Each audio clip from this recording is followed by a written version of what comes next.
संत का श्राप लगा, सब राजपाट छोड़कर के नदी किनारे आए और भगवान का ध्यान करने लगे। वहीं पर सुखदेव जी ने आकर के एक कथा सुनाई, क्योंकि परीक्षित जी ने पूछा महाराज जिसे 7 दिन में मर जाना है उसकी मुक्ति का उपाय क्या है?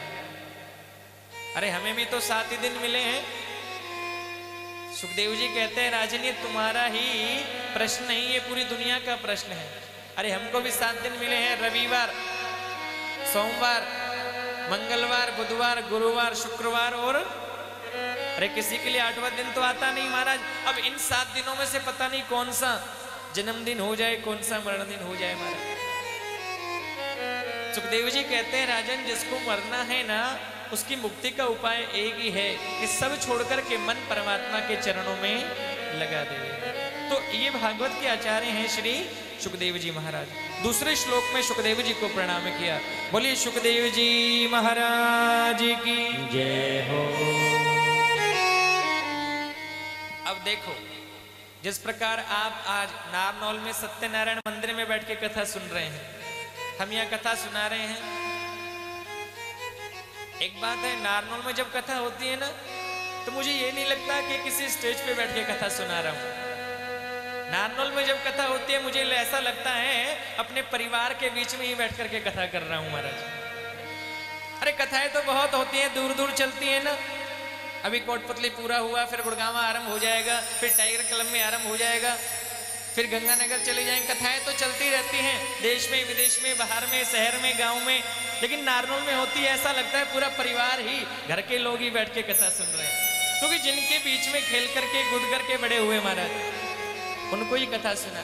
जैसे आप आज कथा सुनने के लिए बैठे हैं, देखो हमारी माता जी भी बैठ करके बोली मैं तो चलूंगी कथा में, तबीयत खराब थी कल, स्वास्थ्य खराब हो रहा था, लेकिन बोले ना नारनौल की कथा तो छोड़ू नहीं। कोटपुतली भी पहुंच गए थे कथा सुनने के लिए। तो ऐसा लगता है पूरे परिवार को सुना रहे हैं।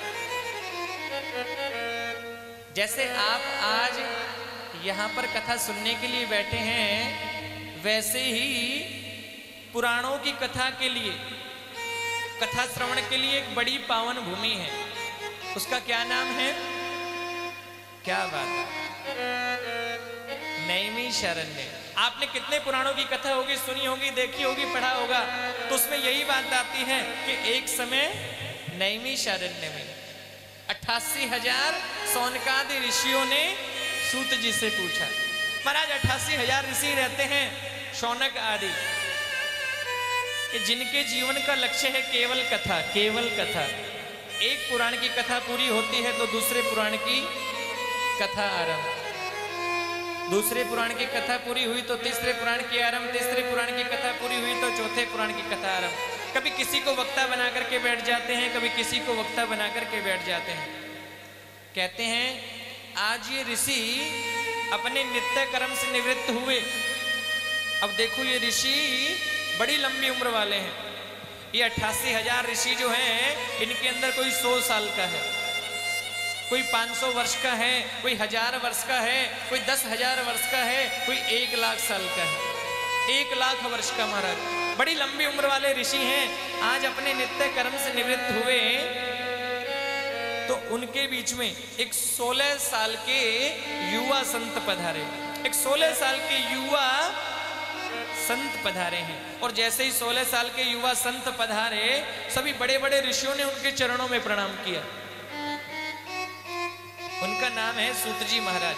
सूत जी महाराज 16 साल के हैं। जब वो 88,000 ऋषियों के बीच में आए, सभी ऋषियों ने चरणों में प्रणाम किया। सूत जी कहते हैं अरे अरे अरे महाराज, मैं तो बड़ा छोटा हूँ और आप लोग सब बड़ी लंबी उम्र वाले हैं, आप मुझे प्रणाम करते हैं, आप ऐसा ना करें।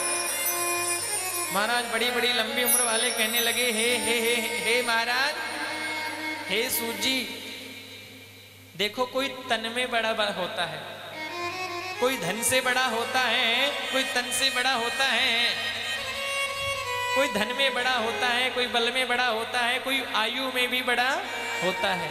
लिखा के धन वृद्धा बल वृद्धा आयुर्वृद्धास्तथैव च ते सर्वेपि ज्ञान वृद्धश्च किंकरा शिष्य किंकर।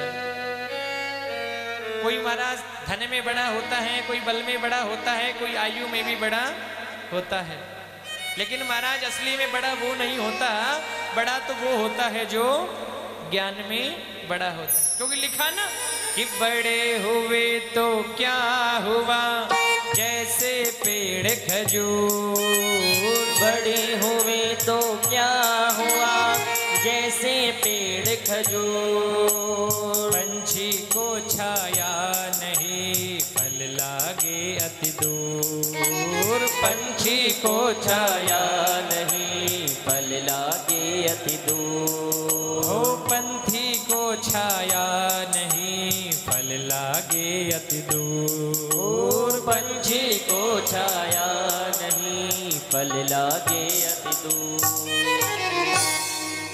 उन बड़े बड़े ऋषियों ने सूत जी के चरणों में प्रणाम किया और एक आसन पर बिठा दिया महाराज, और कहने लगे हे महाराज, हम आपसे कुछ प्रश्न करना चाहते हैं, कुछ आपसे जानना चाहते हैं। सूत जी हाथ जोड़ करके कहने लगे हे ऋषियों, मैं कुछ नहीं जानता, मैं कुछ नहीं जानता, लेकिन फिर भी गुरुदेव की कृपा से जो मैंने सुना है आपके सामने वितरण कर दूंगा, उसमें मेरा जाता ही क्या है। हाँ हाँ, आप बताइए क्या पूछना चाहते हैं।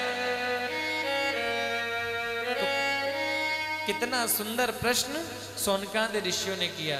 अपने लिए कुछ नहीं पूछा, क्या पूछा कि अज्ञान ध्वंत विध्वंस कोटि सूर्य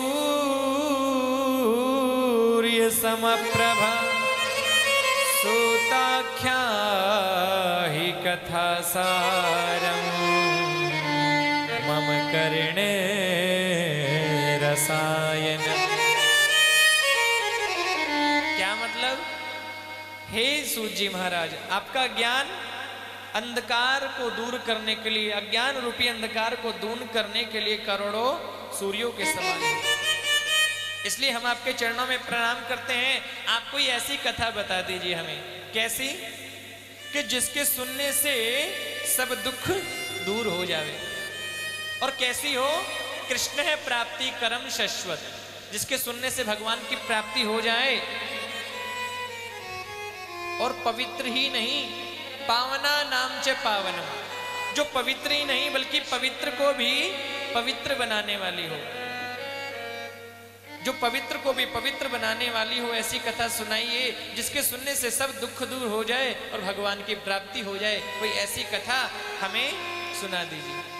और आप हमें बताइए कि आज इस संसार में, इस कलयुग में वेद विद्या से रहित जो मनुष्य है, उनको आपकी भक्ति कैसे मिले, उनको प्रभु की भक्ति कैसे मिले, आप हमें बताने की। ऐसा आप सत्यनारायण भगवान की कथा में भी पढ़ते हैं ना, उसमें भी आता है कि एक समय नैमिषारण्य में 88,000 सोनकांत ऋषियों ने सूत जी से पूछा क्या कि इस कलयुग में वेद विद्या से रहित जो मनुष्य है, उनको प्रभु की भक्ति कैसे मिले और उनका दुख दूर कैसे हो। यही प्रश्न किया, अपने लिए कुछ नहीं पूछा कि दुकान कैसे चल जावे महाराज, या बेटा पोता कैसे हो जावे, कि गाड़ी कैसे आवे, नहीं पूछा। क्या पूछा कि वेद विद्या से जो रहित मनुष्य है, उनको प्रभु की भक्ति कैसे मिले, उनका दुख दूर कैसे हो जाए। अब यहां समझना, उन्होंने बोला वेद विद्या से रहित मनुष्य। आज लोग पढ़ते तो बहुत है, सब माँ बाप अपने बच्चों को अच्छी से अच्छी शिक्षा दिलाते हैं, खूब पढ़ाते हैं, खूब लिखाते हैं, पढ़ाते हैं। कोई सोचता है कि मेरा बेटा डॉक्टर बन जावे, कोई सोचता है मेरा बेटा इंजीनियर बन जावे, कोई सोचता है मेरा बेटा वकील बन जावे, कोई सोचता है मेरा बेटा मास्टर बन जावे, कोई सोचता है मेरा बेटा अफसर बन जावे, कोई सोचता है मेरा बेटा बड़ा बिजनेसमैन बन जावे। लेकिन कोई ये नहीं सोचता, ये नहीं चाहता कि मेरा बेटा भगवान का भक्त बन जावे, कि मेरा बेटा भगवान का भक्त।